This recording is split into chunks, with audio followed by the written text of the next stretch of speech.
Bom dia. Pode ser mais forte, bom dia. Você já deu bom dia para a pessoa que está do seu lado? Se não, ofereça um bom dia para essa pessoa aí. Se ela tiver com o olho cheio de ramela, fala: limpa isso aí, pelo amor de Deus, que está feio. Fala essa pessoa que está aí. Olha, quero acolher você que está aqui. E quero pedir também que a gente acolha quem nos acompanha em casa com uma salva de palmas. Podemos aplaudir aqueles que nos acompanham em casa? Graças a Deus, muita gente reza com a gente, muita gente acompanha o acampamento. Olha, eu tenho certeza que tem gente aqui que só não foi no Rosário hoje porque não teve, né? Se tivesse, tinha ido, sim ou não? Que coisa boa, que povo animado, que povo fervoroso. Fico muito feliz de estar aqui com vocês. Vamos fazer novamente essa oração? São Miguel Arcanjo, defendei-nos no combate, sede o nosso refúgio contra as maldades e as ciladas do demônio. Ordena-lhe Deus instantemente, o pedimos, e vós, príncipe da milícia celeste, pela virtude divina, precipitai no inferno a Satanás e a todos os espíritos malignos que andam pelo mundo para perder as almas. Amém. A cruz sagrada seja minha luz, não seja o dragão meu guia. Retira-te, Satanás. Nunca me aconselhes coisas vãs.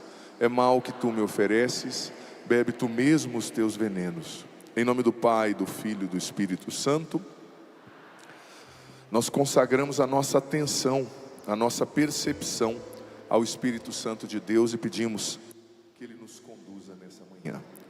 Veja bem, abra sua Bíblia com o Padre, por gentileza, em 2 Coríntios, capítulo 4, versículo 4. Essa passagem, eu acho que eu já vi o Frei indiretamente citando, e eu acho que talvez o Moisés também indiretamente deve ter citado, porque é uma passagem bem importante mesmo, sabe? Dentro do contexto do que a gente está refletindo. Qual é o tema do nosso evento, do nosso retiro? A cegueira espiritual. Repita com o Padre: a cegueira espiritual. Nossa, isso foi ruim, hein? A cegueira espiritual. É sobre isso que a gente está falando. Então veja bem, essa passagem é muito importante. E eu peço que você aqui, você em casa, que você preste muita atenção, porque essa palestra, ela resume, esse conteúdo que o padre vai fazer, resume tudo que o padre já disse e muitas coisas do que nós fomos dizendo ao longo desse acampamento, sabe? Então, preste bem atenção, o conteúdo no início vai ser um pouquinho mais denso. 2 Coríntios 4:4. O Deus deste mundo cegou a inteligência desses incrédulos, para que eles não vejam a luz esplendorosa do Evangelho da glória de Cristo, que é a imagem de Deus. Quem abriu a Bíblia e leu, compadre? Levanta a mão. Você que não abriu e não leu, por quê? Cara de pau. Está sem a Bíblia? É? Lê com quem está do seu lado. Eu quero que você leia, porque o padre vai pedir para você prestar atenção em algumas coisas. Vou repetir. O Deus deste mundo cegou, guarda essa palavra, cegou a inteligência desses incrédulos, para que eles não vejam a luz esplendorosa do Evangelho da glória de Cristo, que é a imagem de Deus. Então veja bem, nós vemos um verbo ali, uma ação de quem? Do Deus desse mundo. Você que leu, percebeu que a palavra Deus, ela está com D maiúsculo? Sim ou não? Não. Por quê? Porque não está falando de Deus, o Criador de todas as coisas, nem de Jesus Cristo, que é o Salvador, e nem do Espírito Santo, no mistério da Santíssima Trindade. Então veja bem, esse Deus desse mundo aqui é quem? Quem? Pode falar, chuta. É o diabo, gente. É o demônio. É o pensamento concupiscente desse mundo. Então Paulo está dizendo, o Deus desse mundo cegou. Olha o gesto mais uma vez. Lembra que quem estava na missa ontem? Levanta a mão. Você lembra que o padre trouxe um verbo do original que significava cegar? Eu vou trazer um outro agora, que São Paulo usou um outro verbo no original do grego. Então, o Deus desse mundo, que é o diabo, Deus com D minúsculo, cegou a inteligência desses incrédulos, para que eles não vejam a luz esplendorosa do Evangelho de Cristo, que é a imagem de Deus. Em primeiro lugar, quando a gente vê uma pessoa que está dando trabalho, uma pessoa que não se converteu, em primeiro lugar a gente tem que pensar o seguinte: essa pessoa é uma pessoa cega. Claro, essa pessoa às vezes nos faz sofrer quando é um marido, quando é um filho, quando é um irmão. Mas a gente tem que ter uma certa compaixão. Porque diz a carta de São Paulo a Timóteo que Deus quer que todos se salvem e cheguem ao conhecimento da verdade, conhecimento da luz. Então essa pessoa que está nessa situação, no fundo, ela é cega. Ela está cegada pelo Deus desse mundo e pelas coisas desse mundo. E você sabe que a palavra, no original do grego com o qual o Novo Testamento foi escrito, que São Paulo usou, no verbo cegar, é a palavra etiflosen, que poderia ter sido traduzida também como embotou. Quem já ouviu esse verbo embotar? Levanta a mão. É um verbo que não é muito usado, né? Ninguém chega para você e fala assim: você está com a cara embotada hoje, né? Você que acordou e que está com a cara amassada. O embotado poderia servir nesse sentido. Você está todo embotado. Não é um verbo muito comum, mas você sabe que ele é bem importante, porque o que significa embotar? Cegar ou embotar, né? São as duas possibilidades de tradução. E o tema que me foi pedido para pregar hoje é sobre o embotamento dos sentidos, do espírito. Então eu vou usar essa segunda opção. O que é embotar? O sentido literal da palavra embotar no grego, né? Etiflosen, significava o seguinte: tornar uma lâmina que é muito afiada menos cortante. Ou seja, a faca, ela perde a habilidade. Quem aqui já tentou cortar alguma coisa com faca cega? Levanta a mão. É ruim, não é? Uns tempos atrás eu ganhei um queijo mineiro. Gente, como eu gosto de queijo. Nossa, tem mineiro aqui, sim ou não?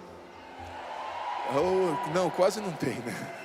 Eu ganhei um queijo, mas é um queijo daquele artesanal, assim, um queijo meio invocado, né? E eu peguei uma faquinha lá de casa tentando cortar o queijo. Passou uns 10 minutos, eu não consegui. Chegou um outro padre lá, falou: ô Zandoná, deixa eu resolver isso para você. Foi lá, pegou uma faca desse tamanho, bem afiada, pá, cortou em 3 pedaços, engoliu o queijo. É horrível você usar uma faca sem corte, não é verdade? Então, embotar o quê? É tornar uma coisa, um objeto, uma lâmina, que é muito afiada, ela fica menos cortante, menos aguda, ela enfraquece.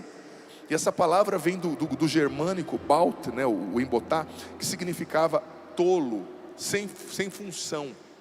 Então o que é embotar? O Deus desse mundo tornou o seu entendimento fraco, sem corte, sem eficácia, e tornou a sua capacidade de entender tola.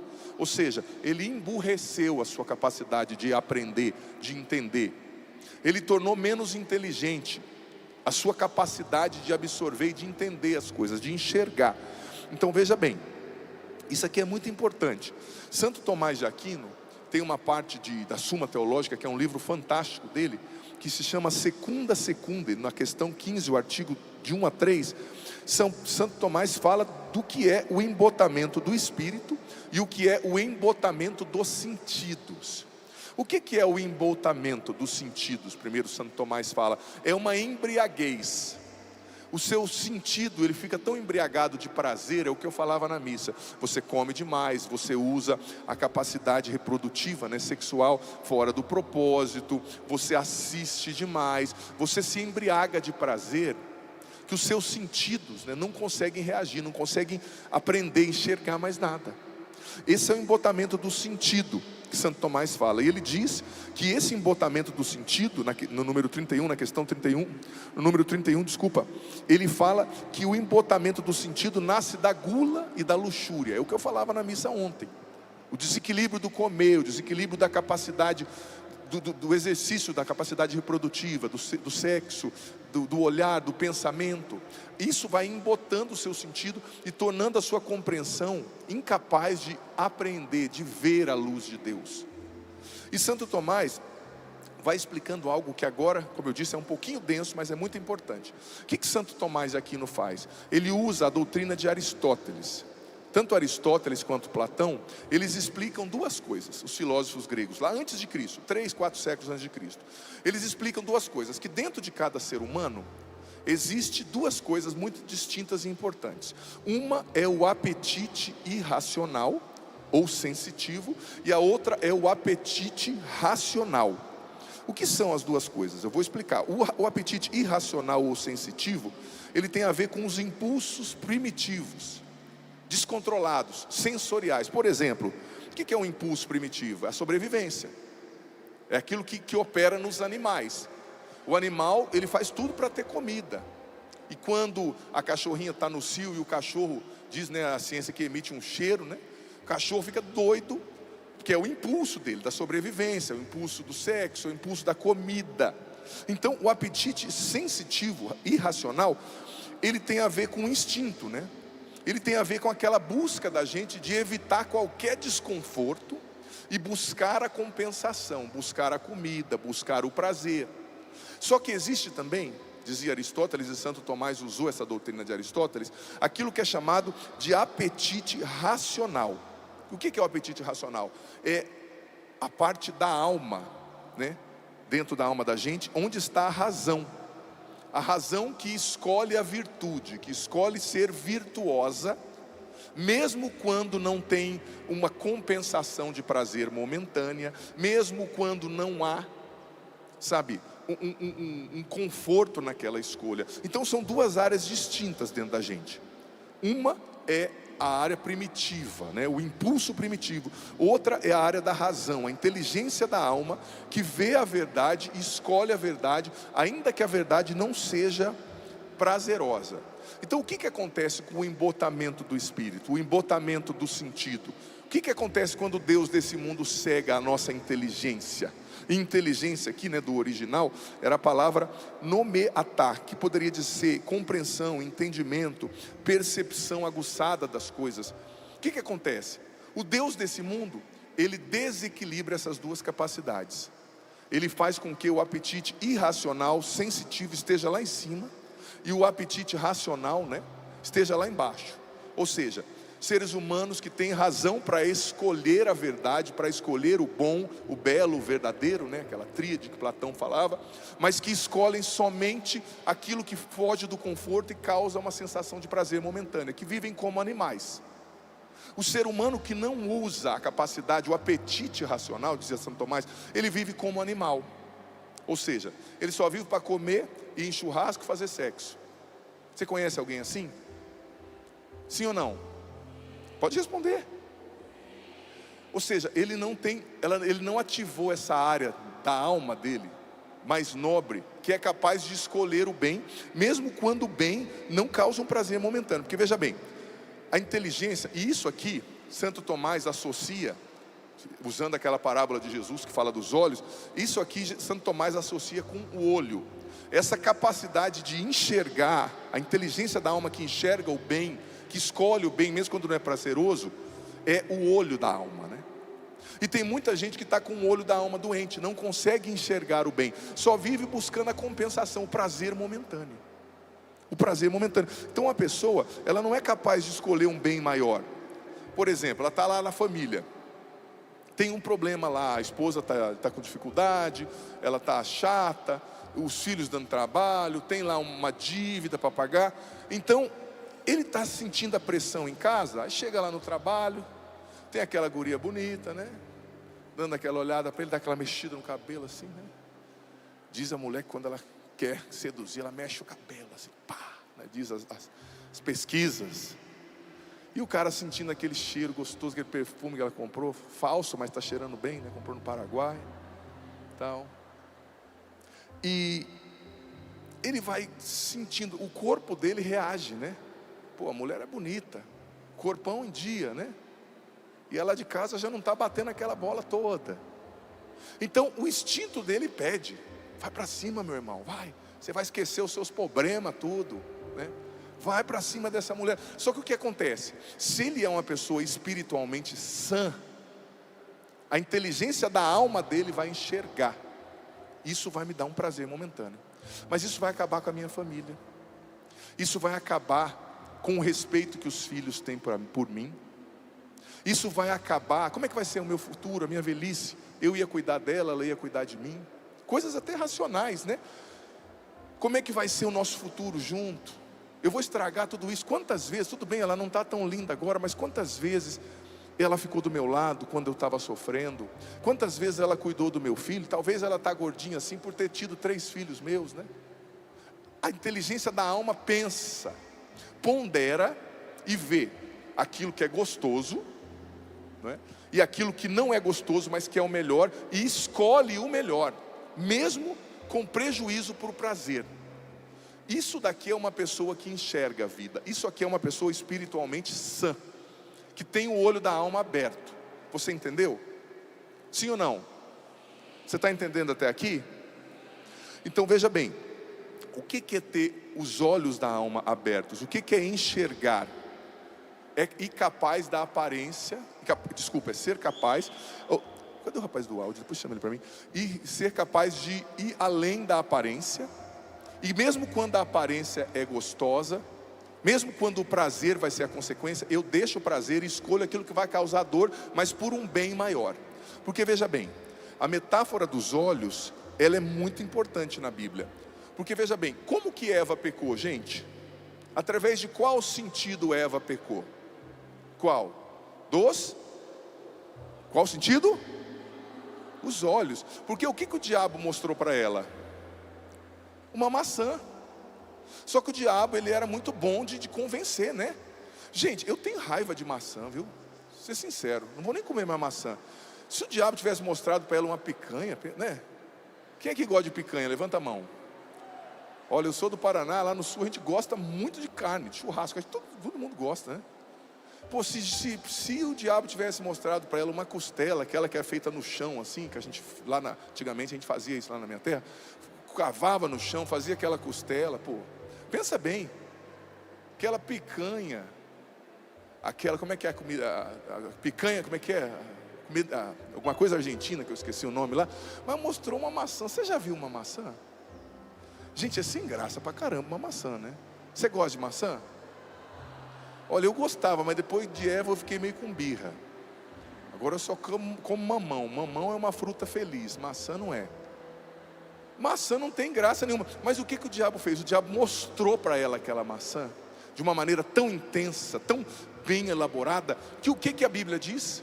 Que ela viu que a maçã era bela, era boa para abrir o entendimento e era gostosa. Mas ela viu tudo isso, está lá no livro de Gênesis. Leia lá, capítulo 3, 2 e 3. Só que eu não vou ler tudo agora. Mas, gente, ela não tinha experimentado a maçã. Como é que ela viu tudo isso? Ué, ela viu que a maçã era gostosa. Como é que você vê que a maçã é gostosa sem experimentar? Né? Sem mastigar? Como é que você vê que a maçã é boa para abrir o entendimento se você nunca comeu? Então o que aconteceu? Uma mentira, uma ilusão, um marketing muito bem apresentado. O diabo fez Eva ver o que não existia. E ele é especialista nisso, em cegar a sua inteligência. Como? Ele faz você ver o pecado como uma coisa melhor da sua vida, como a coisa mais bonita da sua vida. Sabe o que, atendendo confissão, muitas vezes eu percebo, sendo bem sincero com você? Que o inimigo é especialista em fazer você ver que te falta o que você já tem. Ele faz você ver que te falta o que você já tem. Por exemplo, gente, Adão e Eva no paraíso, eles tinham um conhecimento superior. Eles tinham uma inteligência superior. Eles estavam num estado de graça constante. Adão e Eva no paraíso, eles tinham todas as frutas, todas. Eles caminhavam com Deus toda a tarde. Você tem noção o que é caminhar com Deus? Você gosta de fazer uma caminhada? Ou você é daqueles que só come e nunca anda? Imagina de tarde você fazendo uma caminhadinha com quem? Estava onde, mãe? Ô filho, você estava onde? Estava ali andando com Jesus no parque. Nós dois estávamos conversando. Imagina. Eles andavam com Deus, gente. Só que o diabo fez Eva ver que estava faltando para ela o que ela já tinha. Ela já tinha um conhecimento superior. Por quê? Eles estavam num outro estágio que nós, depois da queda original. Depois do pecado original, nós decrescemos em graça. Eles não, eles estavam em outro estágio. Então o diabo fez ela enxergar naquele fruto o que ela já tinha. Então ele é especialista em encantar a nossa visão. Mas o que ele usa? O apetite irracional. Ele quer te prender pela busca do prazer, pela compensação do prazer. Ele não vai fazer você oferecer um sacrifício por algo mais nobre. Não, ele quer que você fique no estágio animalizado, como um animal, que só busca comida, que só busca descanso, que só busca prazer momentâneo. Então, essa parte da alma, que é o apetite racional, ele precisa enxergar a verdade e escolher. Só que o inimigo está em todos os momentos mostrando para nós a mentira com embalagem de verdade, o errado com embalagem de certo, o feio com embalagem de belo. E a gente vai perdendo a referência do que é certo e do que é errado. Me perdoe, se você não mostra para a sua inteligência da alma a verdade, ela não vai escolher a verdade. Se você fica só assistindo essas séries, com essa pegação, se você fica somente ouvindo essas músicas, né? Só as músicas aí, é só eu traí, ela me traiu, todo mundo cantando aqui nessa região nasal, né? Ela me traiu, foi no motel, só isso. É isso. Ou ouvindo esses funks, com todo respeito. Olha, me perdoa, nós estamos perdendo a noção de belo, a gente não tem mais padrão. Tudo bem, a gente respeita qualquer gênero de música, mas não dá para comparar a nona sinfonia de Beethoven com o funk de hoje em dia, me perdoe. Se você não tem percepção de beleza para distinguir umas coisas da outra, me perdoe, você está doente. Você está doente. A gente perdeu a noção da beleza, da arte, do certo, do belo, do bom, do verdadeiro, como dizia Platão. Sabe? Só que você precisa mostrar para a inteligência da sua alma a verdade, a beleza verdadeira com B maiúsculo. Agora, mais uma vez eu digo, se você só alimenta a sua alma com mentiras, se você só alimenta a sua alma com coisas prazerosas, você, me perdoa, vai viver como um animal. Tem pessoas que vivem a vida inteira como um animal. Não é capaz de escolher a verdade, não é capaz de fazer um mínimo sacrifício por amor, pelo bem. Quer definição de homem de verdade, mulher de verdade? É quem é capaz de se sacrificar pelo bem. Homem de verdade para mim não é o que sai pegando as meninas, não, mas é um São Maximiliano Kolbe, que foi capaz de dizer lá no campo de concentração: não mata esse homem não, que ele é pai de família, me mata no lugar dele, eu quero morrer no lugar dele. Isso é homem de verdade, isso é mulher de verdade, quem é capaz de dar a vida, quem é capaz de dizer não a si mesmo, para dizer sim a Deus, sim por um projeto maior. Homem de verdade são os mártires, que diziam assim: olha, é só você negar Jesus e dizer que você adora o imperador, que vai ficar tudo bem, senão nós vamos cortar a sua cabeça. Eles diziam: pode cortar a minha cabeça, está aqui minha cabeça, corta. Isso que é homem de verdade, isso que é mulher de verdade. Agora o que sai pegando por aí as menininhas, me perdoe, é um animal, vive pior que um cavalo, sabe? Não é capaz de fazer um sacrifício. O que vive só na compensação, vive pior que um animal. Porque o animal, ele não tem capacidade racional, ele não tem inteligência da alma. Se um animal assistir o filme da Paixão de Cristo, se um animal ouvir a pregação do padre Adriano Zandoná, do Frei Gilson, do Moisés Rocha, ele não vai distinguir: nossa, isso aí é a verdade, eu vou escolher essa verdade e agora eu vou viver essa verdade. Não. Ele simplesmente não vai aprender, guardar, né? Então, homem de verdade, mulher de verdade, é o que é capaz de olhar para a propaganda do diabo, que está mostrando a maçã, e falar: meu amigo, engole essa maçã com talo e tudo, eu quero o céu. Engole essa maçã com caroço, porque eu quero Deus, eu quero fazer o que é certo, eu quero o céu. Isso que é homem e mulher de verdade. Quer saber um homem de verdade? Olha para São Paulo apóstolo. Gente, eu escrevi um livro sobre a masculinidade em 2017, que se chama Curar e Restaurar o Masculino. E para escrever, diga-se de passagem, que para mulher tem muita literatura, viu? Para homem, meu amigo, para escrever esse livro eu tive que criar coisas que eu nunca tinha, que não existiam. Criar assim, lendo, estudando. Por quê? Porque nós homens, a gente não lê, né? E eu sabia quando eu escrevi esse livro que não era um livro que ia vender muito não, porque os homens não gostam de ler, né? Infelizmente, a maioria. Eu escrevi para formar, não escrevi para ser um sucesso. E lá eu descobri os 4 padrões bíblicos. Existem 4 princípios bíblicos de masculinidade, do que é ser homem, toda a Sagrada Escritura, do Gênesis ao Apocalipse. E um dos princípios bíblicos de masculinidade é a capacidade do sacrifício. Sacrifício por Deus, pela família, pelo amor, né? E o que é sacrifício? A palavra sacrifício vem do latim sacerofere, quer dizer assim, um ofício sagrado, um esforço sagrado por um bem maior. Ser homem na Bíblia, por exemplo, é se o ladrão entrar na sua casa para dar um tiro na sua esposa, você entra na frente. É o sacrifício. E claro, Todo cristão é chamado ao sacrifício, não só o homem, óbvio, a mulher também. Mas o sacrifício por quê? Por uma verdade, com V maiúsculo. Porque só a verdade com V maiúsculo que é Jesus liberta. Você está entendendo? Então, vendo a verdade, a gente tem que aderir à verdade com a vontade, né? Aí entra o outro apetite, que é o irracional, o sensitivo. Eu vi a verdade com a inteligência da minha alma, com os olhos da minha alma. Então eu escolho com a capacidade, o apetite racional, que é a capacidade volitiva, né? Onde está a vontade, eu escolho aquela verdade. Só que o que acontece? Como eu disse, o demônio ele trabalha com os olhos. Ele faz sempre você enxergar a grama do vizinho como mais verde. Ele sempre faz você enxergar, né? Tem pessoas que falam assim: padre, eu queria ter um casamento igual daquela pessoa. Só que às vezes eu atendi aquela outra pessoa. Eu falo: você não queria. Eu não vou falar o que eu ouvi, óbvio, o padre tem que guardar, né? Mas a pessoa, você não sabe o que o outro está vivendo. Mas o inimigo, ele sempre faz você ver que a outra esposa é melhor. O inimigo faz sempre você ver que a outra casa é melhor. Ele trabalha para fazer você enxergar que te falta o que você já tem. Entendeu? Então é preciso ir além dessa busca animal pela compensação do momento e fazer sacrifícios por coisas definitivas. Quem aqui é casado? Levanta a mão. Eu vou ser sincero para você. Eu sou padre que atende muitos casais. Você vê o seu casamento. Eu vejo muitos, como muitos padres nós vemos, né? Ouvimos. Vai chegar um momento que a rotina vai ficar pesada. Vai chegar um momento que a sua esposa vai estar com dor de cabeça toda noite. Não vou entrar mais em detalhe porque tem criança assistindo, né? Quem tem ouvidos para entender, entenda. Vai chegar um momento que, sei lá, você vai perder o encanto. Sabe o nome disso? É vida, é o dia a dia.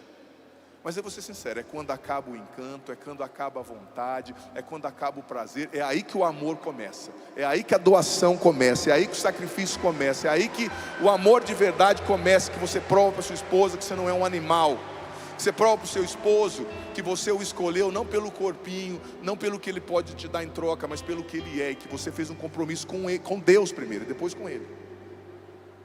Então é preciso escolher o mais difícil.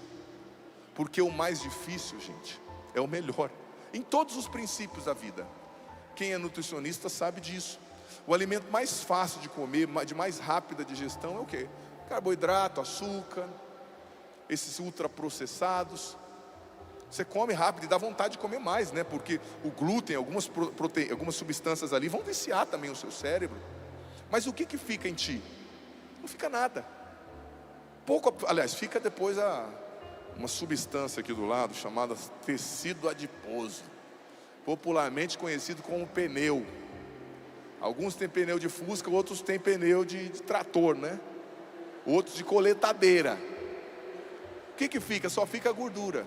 Agora, se você come um alimento mais difícil de digerir, uma proteína, uma coisa mais integral, é mais difícil, o seu estômago pena, mas aquilo fica lá, é consistente, né? Então Deus está chamando você, geração do Rosário, a não ser um animal, mas ser alguém que escolhe o céu em cada pequena coisa. Em cada pequena coisa eu escolho o céu, ainda que não seja agradável, ainda que não me cause prazer, ainda que não me aplaudam. Eu escolho o céu, eu escolho o bem, e eu estou disposto a sofrer por isso.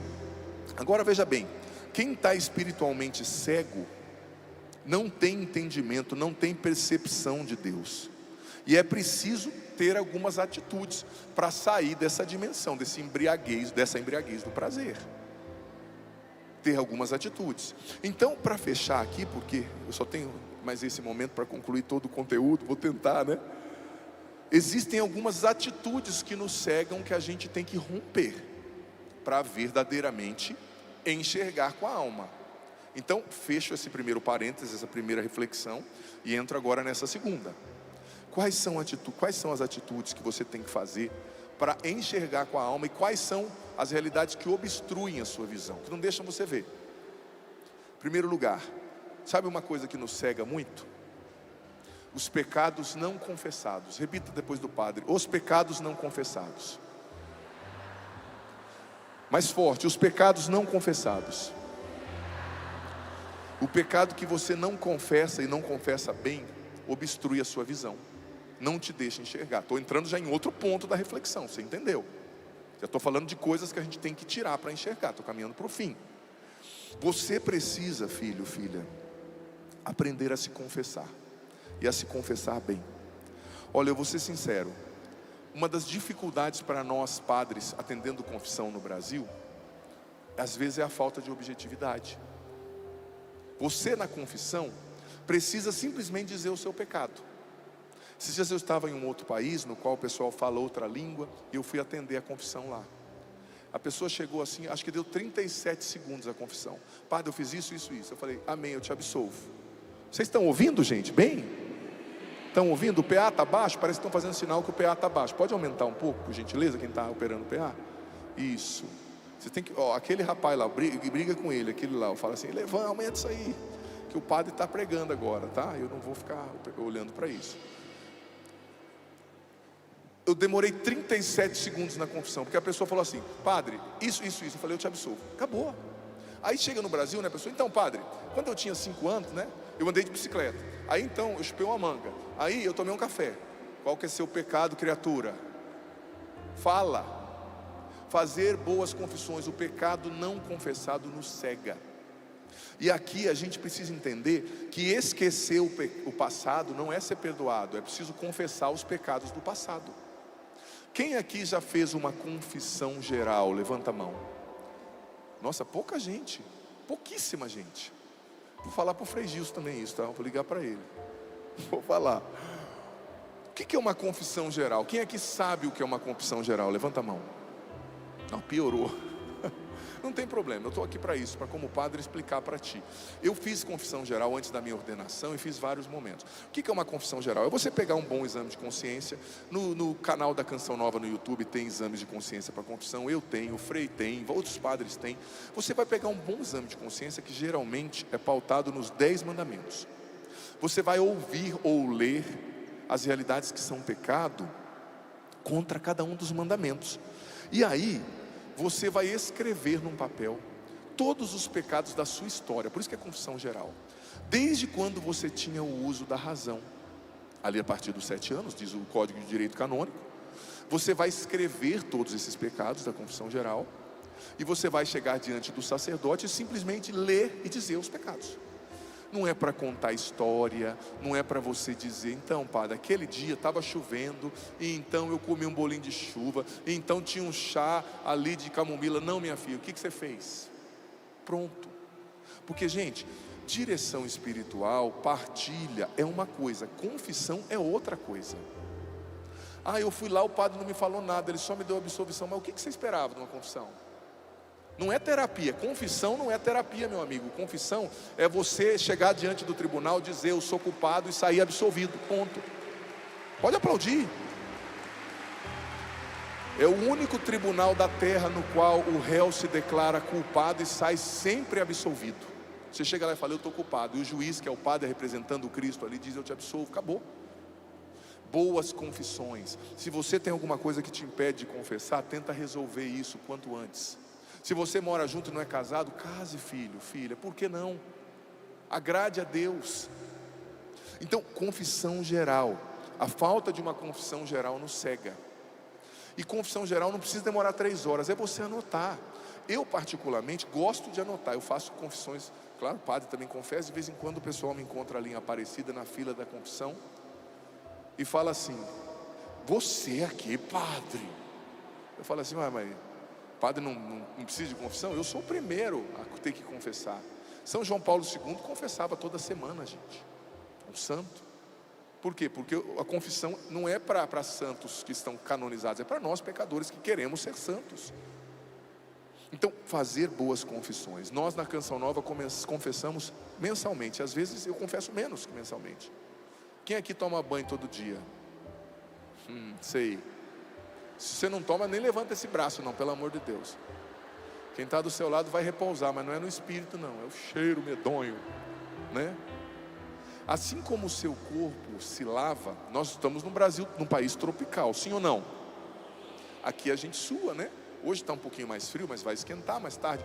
Então o banho para que é? Para tirar esse mau cheiro. Se você passa numa poça de barro, a água vem purificar você, sabe? Vem lavar você. Então a confissão é o banho da alma. Santa Teresa d'Ávila dizia que se o nariz espiritual da gente estivesse funcionando bem, nós sentiríamos o quanto fedem os nossos pecados. Me perdoe, tem gente com um corpinho lá em cima, tudo em cima, mas com a alma fedendo. É só você chegar perto e você ver, nossa, que corpo, mas a alma está fedendo, por excesso de pecado, por falta de confissão. Tenho dó de quem casa com uma pessoa assim, se relaciona com uma pessoa assim.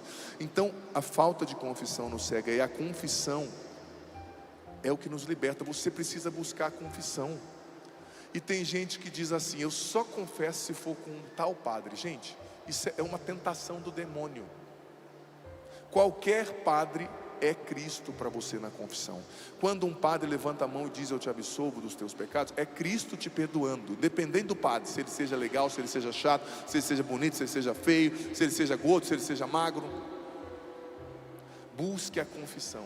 O inimigo não quer que você confesse, porque ele sabe que depois de uma confissão, os seus olhos se abrem, os olhos espirituais. Segunda coisa que nos impede de enxergar: a falta de arrependimento sincero, a falta de expiação pelos pecados do passado. Porque veja bem, a gente precisa buscar o arrependimento. O padre Rufus dizia que muitas pessoas, aquele exorcista que vinha muito no Brasil, ele dizia que muitas pessoas não eram libertas do demônio por falta de arrependimento. E o que é arrependimento? É aquilo que os padres do deserto chamavam de grego em piangó, né? O chorar pelo pecado. E aqui não é uma questão afetiva, sensitiva. Ai, padre, eu não arrependi porque eu não sinto. Não, arrependimento nem sempre é sentir, mas é agir. A pessoa que chega na confissão e diz assim, padre, eu não sinto arrependimento. Mas eu olho para ela e falo, você não sente, mas você está dando um passo de arrependimento. Você está vindo buscar a confissão. Sinal que a tua consciência está te acusando. Você está caminhando em direção à confissão. Isso é um ato de arrependimento. E o arrependimento está ligado à expiação dos pecados. O que é a expiação?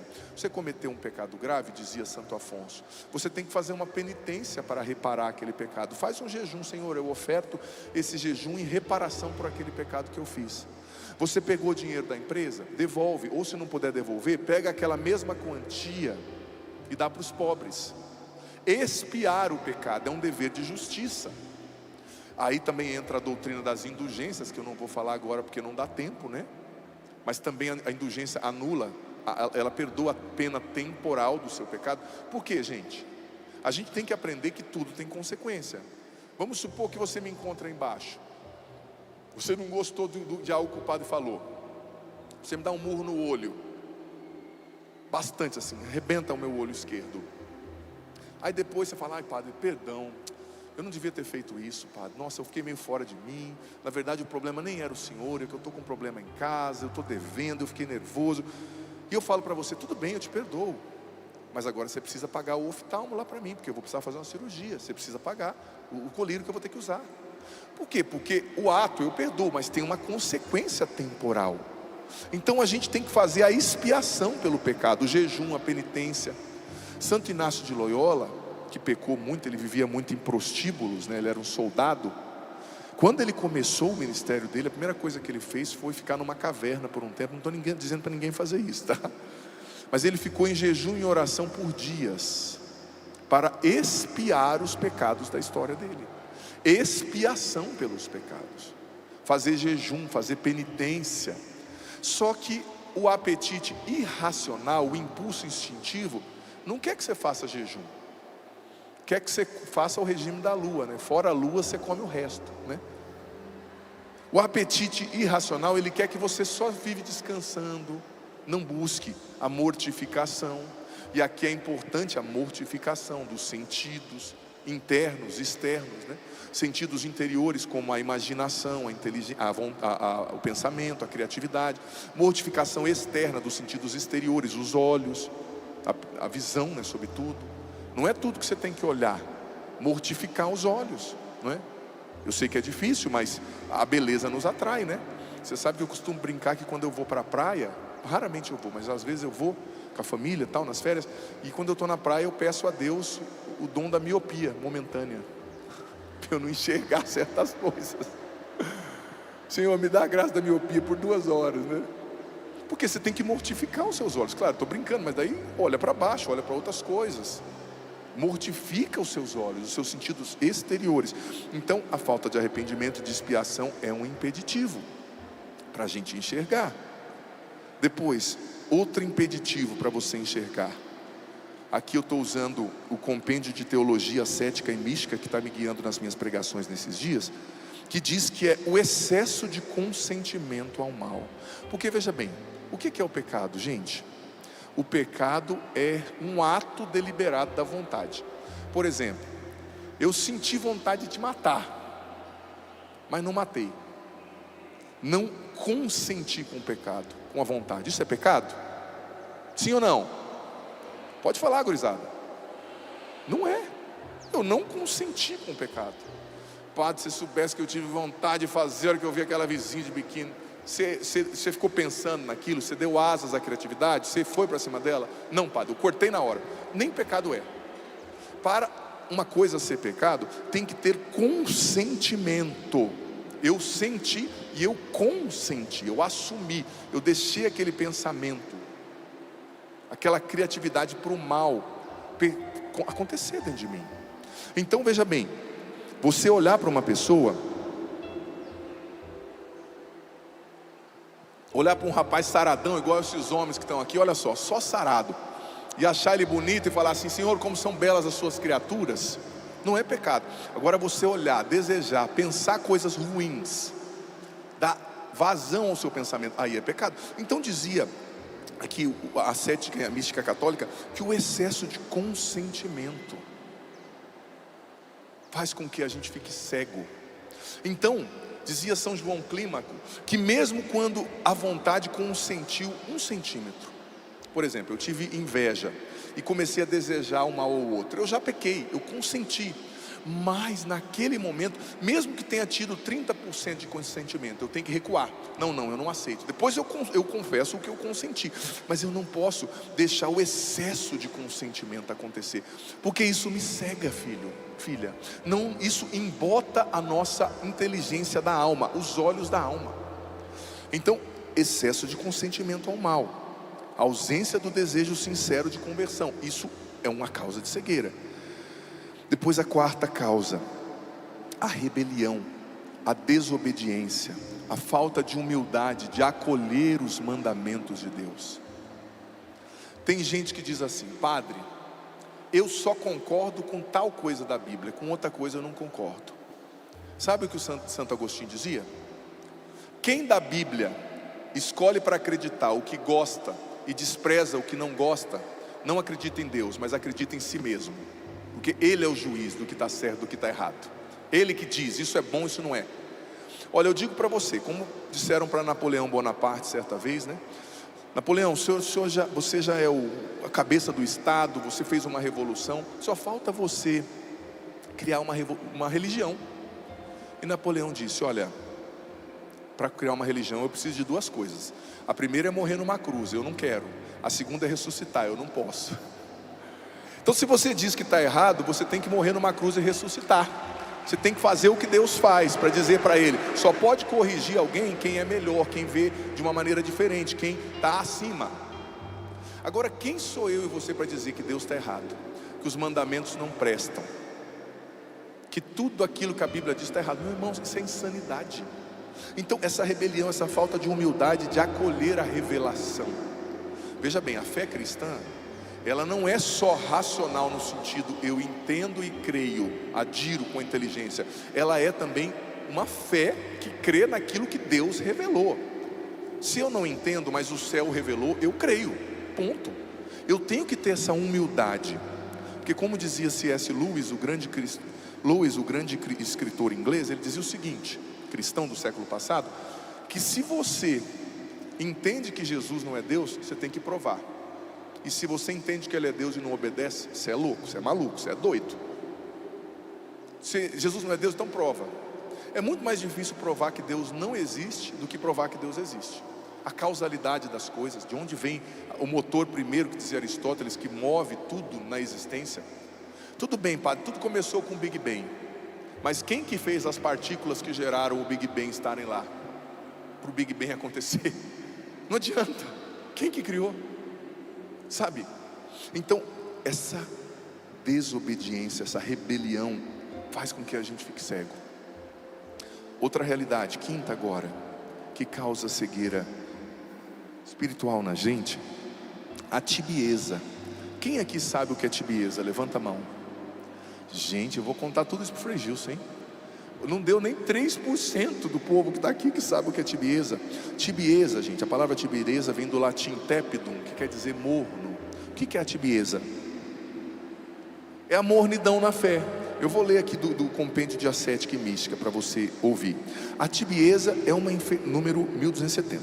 A tibieza é uma enfermidade espiritual que pode acometer tanto os iniciantes na fé como aqueles que já caminham, mas que se manifesta, que pressupõe, que a alma... Não, vou pular essa parte. A tibieza consiste numa espécie de relaxamento espiritual. Repita com o padre: relaxamento espiritual. Mais forte: relaxamento espiritual, que vai paralisando as energias da vontade, inspirando horror ao esforço, e dessa forma conduzindo a uma desaceleração da vida cristã.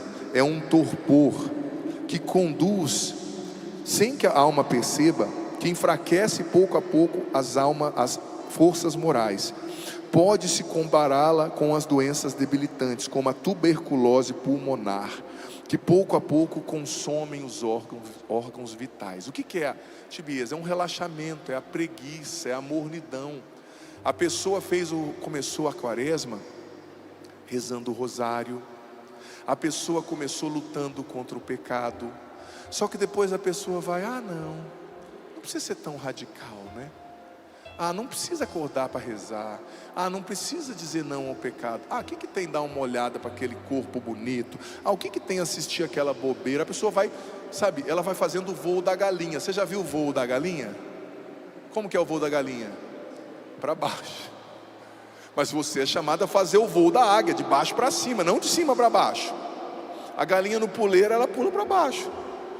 Você é chamado a ser águia, a retomar o fervor na sua espiritualidade, na vida de oração, no desejo de céu, no desejo de santidade. Deixa de ser morno, deixa de ser mole. Pode aplaudir com força. Você que começou bem, agora está aí nessa complacência, nessa dó de si mesmo. Não precisa. Eu fico com uma raiva quando a pessoa diz: não precisa ser radical. É a mesma coisa dela dizer: padre, me deixa em paz que eu quero viver igual um animal, dominado pela o apetite concupiscível, né, irracional, que eu citei aqui já falando de Aristóteles e de Santo Tomás. Então a tibieza te cega. Sexta realidade que te cega: a falta de devoção. Sobretudo, encerro dizendo isso, devoção à Bíblia e à Eucaristia. Ontem eu falava aqui na missa, e repito, que com tanta coisa que eu tenho para fazer, o ano passado Deus me incomodou, porque todo lugar que eu ia eu perguntava, e a gente que é padre, a gente corre o risco de acreditar que todo mundo sabe o que a gente sabe. E eu comecei a perguntar: você conhece essa passagem? Você conhece esse personagem? Gente, que decepção, com todo respeito. Nós católicos, nosso conhecimento da Bíblia é pouco, é raso. Me perdoe a sinceridade, sabe? E eu fiz esse ano o projeto Leia a Bíblia inteira comigo em um ano. Eu estou lendo a Bíblia inteirinha, dividida nos 12 principais períodos da história da salvação, né? A Bíblia é um compêndio de 73 livros que conta uma só história. Sobretudo o Antigo Testamento. Eu vou ser sincero, tem coisas difíceis de entender, difíceis, né? Até eu estou estudando e me maravilhando. Cara, não dá para você querer entender o Antigo Testamento com a cabeça de hoje, né? Mas está lá, todo dia, meio-dia, entra um vídeo no meu canal. Está lá o playlist para você ver quando você quiser. Ficam todos os vídeos lá. Conhecer a Bíblia. Falta de devoção à Bíblia nos cega. Falta de buscar ler. Eu já disse ontem na missa, conhecer a Escritura. Já falei na missa sobre isso ontem, então não vou aprofundar tanto a questão da Escritura. Só cito que São Jerônimo dizia que ignorar as Escrituras é ignorar o próprio Cristo. E a falta de devoção à Eucaristia. O que disse lá na passagem que o padre usou na pregação de sexta? Lucas 24:33, dizia que os olhos dos discípulos de Emaús, se abriram ao partir do pão. Partir o pão ali é o símbolo da Eucaristia, fraciopanes, né? É a Eucaristia, é na Eucaristia que os nossos olhos se abrem. Então a gente tem que amar a Eucaristia, a gente tem que adorar a Eucaristia, a gente tem que participar bem da missa. O momento da missa tem que ser o momento mais importante do seu dia, independente do padre. Se o padre ajuda ou atrapalha, Cristo está morrendo na cruz e está se dando como alimento para você, e isso basta. A missa precisa ser o momento mais importante da sua vida. A melhor roupa, os antigos diziam, né, que aquela roupa era para o domingo da criança, por exemplo, era a roupa de ver Deus, né? Lá em Minas eles falavam isso, na minha terra não falava não, mas eu acho tão bonito, né?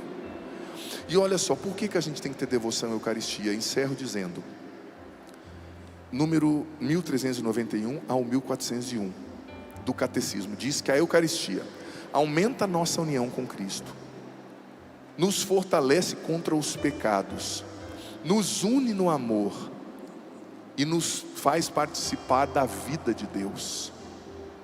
Olha, quando você recebe a Eucaristia, você, como eu dizia na pregação de sexta, é deificado. Cristo te transforma nele mesmo. Não é o seu corpo que absorve a Eucaristia, mas é a Eucaristia que absorve você. Quando você comunga, os anjos muitas vezes se ajoelham para adorar. Eles estão ali do lado adorando o Cristo que está dentro de você. Sabe, a gente precisa, melhorar o nosso amor, nossa devoção pela Eucaristia. E encerro dizendo, eu trouxe aqui esses pontos que nos cegam. Encerro voltando ao ponto anterior, no qual eu dizia que o inimigo, ele trabalha com muita embalagem. As embalagens que ele apresenta são sempre lindas, embalagens bonitas. Você já comprou uma coisa que a embalagem era bonita e o produto era ruim?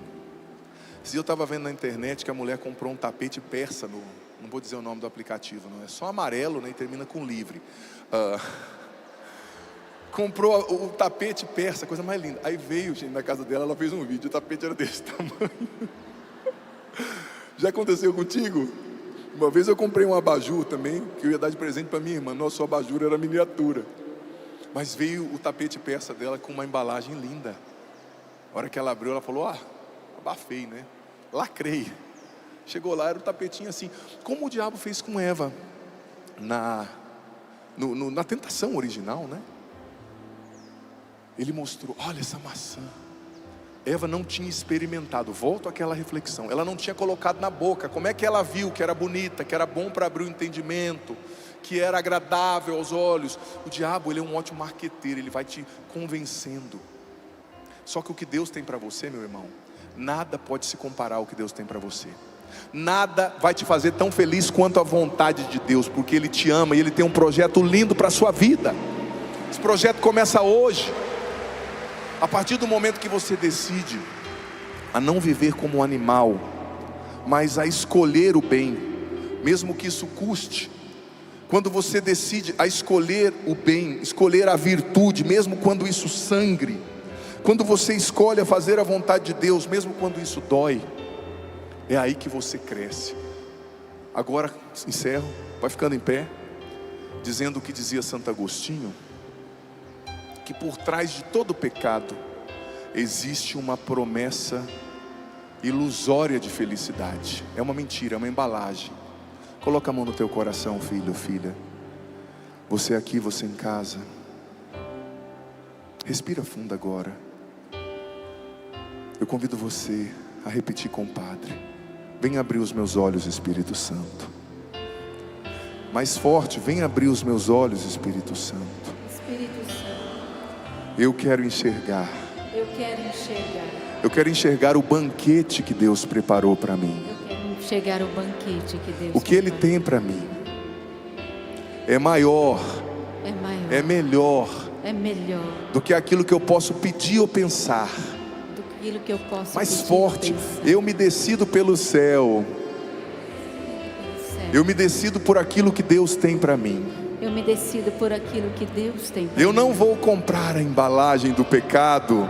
Eu não vou me trancar numa embalagem de pecado. Eu não vou comprar a embalagem desse mundo. Eu não vou comprar comprar embalagem. Eu escolho a virtude. Eu escolho a virtude. Eu escolho a vontade de Deus. Eu escolho a vontade de Deus. Eu escolho a beleza do céu. Eu escolho a beleza do Nada, céu. nem ninguém Nem ninguém pode me dar pode me dar a alegria, a alegria, a felicidade, a felicidade, o amor que Deus tem para mim. o amor que Deus tem para mim. E mesmo quando doer, E mesmo quando doer, e mesmo quando não for prazeroso, e mesmo que for prazeroso, eu quero fazer a vontade de eu Deus. quero fazer a vontade de Deus. Porque eu sei que Ele sempre está me formando. Porque eu sei que sempre Ele está me formando. Ele está me moldando para o melhor. Ele está me moldando para o amor. E eu escolho confiar. Eu escolho confiar. Com a mão no teu coração, respira fundo agora, filho, filha. E percebe o quanto Deus te ama. Percebe o quanto Ele preparou coisas lindas para você. Nada, nada se compara ao que Deus tem para você. Eu sinto que o Senhor já está, pelo poder do Espírito Santo, abrindo os olhos de muitas pessoas. Respira fundo agora. O Senhor está abrindo seus olhos, filho. Respira, sente esse amor de Deus por você. Ele te ama muito.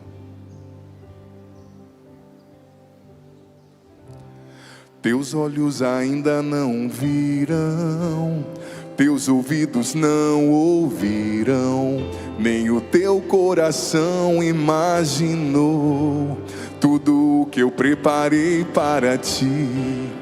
Bem sei que as lutas são grandes e o cansaço pesa sobre ti, mas não temas, eu tenho um melhor. Tenha fé e eu te levantarei. As lutas de hoje serão esquecidas e a minha glória brilhará sobre ti. Filho, estou te moldando e te formando. Por isso às vezes dói, às vezes dói. Confia em mim, eu te amo. E o que eu tenho pra você é maior do que se pode imaginar. Filho, escuta isso. Filho, estou te moldando e te formando. Por isso às vezes dói, às vezes dói. Confia em mim, eu te amo.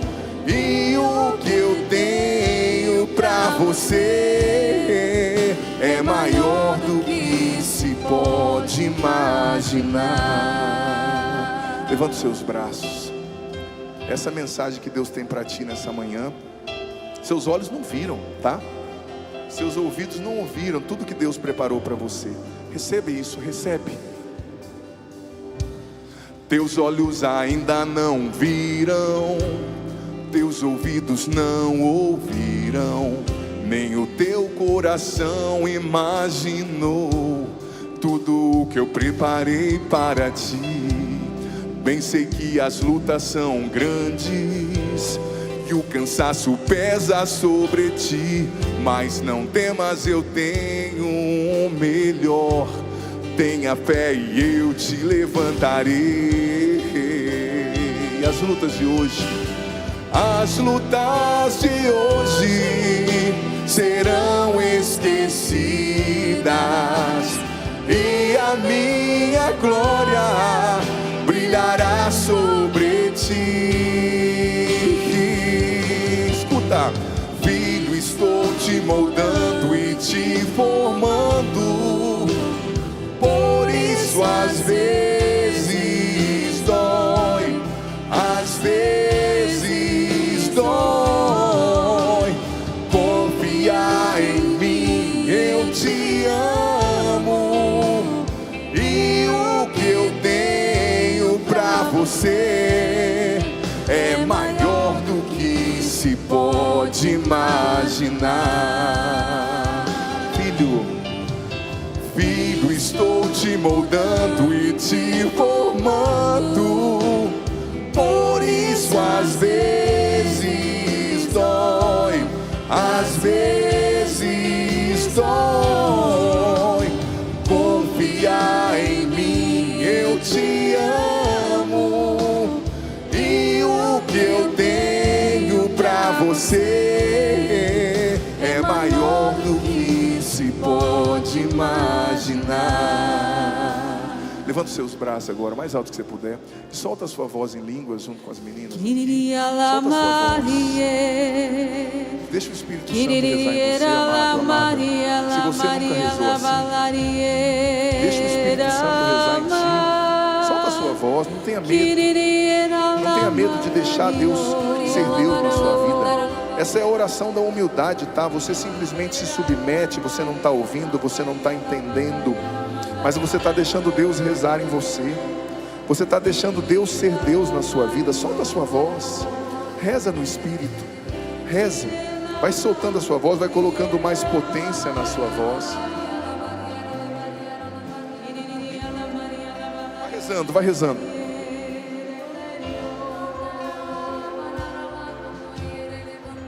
Vai rezando, vai rezando. Vamos preparando o nosso coração. Daqui a pouco nós vamos receber o Senhor aqui. Vai rezando no Espírito. Solta a voz, solta a voz. Eu sinto que Deus já está libertando aqui pessoas que não estavam dispostas a fazer a vontade de Deus. A palavra é essa, disposição. Levanta esse braço aí, coragem. Pessoas que não estavam dispostas. A disposição está vindo no seu coração. São João Batista dizia que ele veio preparar, aliás, uma profecia dizia que João Batista veio preparar um povo bem disposto. Um povo disposto a rezar, a jejuar, a expiar os pecados, a dizer não. Solta a sua voz no Espírito. Eu sinto, nós já vamos, Jesus já vai vir daqui a pouquinho, mas eu sinto que Deus já está libertando pessoas que não tinham disposição. A palavra é essa: disposição para fazer a vontade de Deus, disposição para rezar, disposição para jejuar. Deus quer mais de você, Deus quer tudo de você. Ele te ama, ninguém pode te dar o que Ele pode te dar. Ninguém pode curar você como Ele pode. Ninguém pode te fazer feliz como Ele pode, filho, filha. Solta a sua voz, vai rezando. Eu sinto o Espírito Santo também agindo em muitas mentes nesse momento. Em muitas mentes, em muitos cérebros, o Espírito Santo está agindo. Sim, deixa o Espírito Santo purificar, desintoxicar a sua mente desse vício, dessa embriaguez no prazer, no instinto animal. É o sexo, é o comer, é o conforto, é a busca da boa fama, da facilidade. O Espírito Santo está desembriagando muitas mentes agora. O Espírito Santo está desembriagando, desintoxicando a mentalidade de muita gente agora. E enquanto o Senhor não vem, eu quero que você coloque a mão no ombro da pessoa que está à sua direita agora. À sua direita, isso, você sabe o que é direita, né? Então vamos pedir o Espírito Santo sobre essa pessoa agora, para que o Espírito Santo venha agir justamente na mente, porque a cegueira, como nós vimos, ela é na mente, na inteligência da alma. Reze agora, vai pedindo o Espírito Santo, ou reze em línguas por essa pessoa. As meninas vão ajudar. Reze em línguas por essa pessoa. Vem, Espírito Santo, venha batizar agora a mente desse irmão. Vai intencionando isso, tendo essa intenção de pedir isso, mesmo rezando no Espírito. Vem, Espírito Santo, batizar a mente dessa pessoa. Vem, Espírito Santo, batizar a mentalidade. Vem, Espírito Santo, abrir os olhos da alma, a inteligência da alma.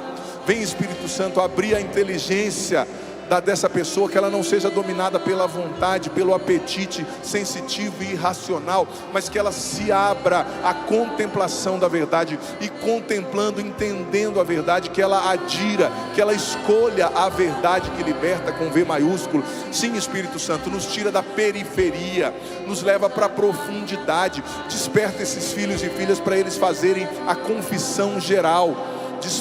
Desperta, Espírito Santo, esses filhos e filhas para eles buscarem os sacramentos. Vem batizar cada um, Espírito Santo, vem ungir, vem derramar a tua unção. Agora se volta para a pessoa que está à sua esquerda, que rezou por você, e reza um pouquinho por essa pessoa. Solta a sua voz, reza um pouquinho por essa pessoa. Vem Espírito Santo sobre esse irmão que rezou por mim. Vai rezando no Espírito, vai rezando. Vem Espírito Santo desembotar nossa consciência.